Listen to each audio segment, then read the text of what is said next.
Sky force graphically inspire action movie से। Director से अभिषेक Anil Kapoor, Sandeep Kewalani. Writer से नीरेन भट्ट, संदीप केवलानी, आमिर केवलानी खान। स्टार से अक्षय कुमार, નિમ્રત કૌર અને સારા અલી ખાન કે જે હીરો હિરોઈન છે.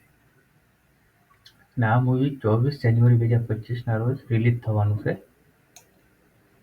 તો મિત્રો જોજો, બુક કરજો, બુક કરવાનું ભૂલતા નહીં.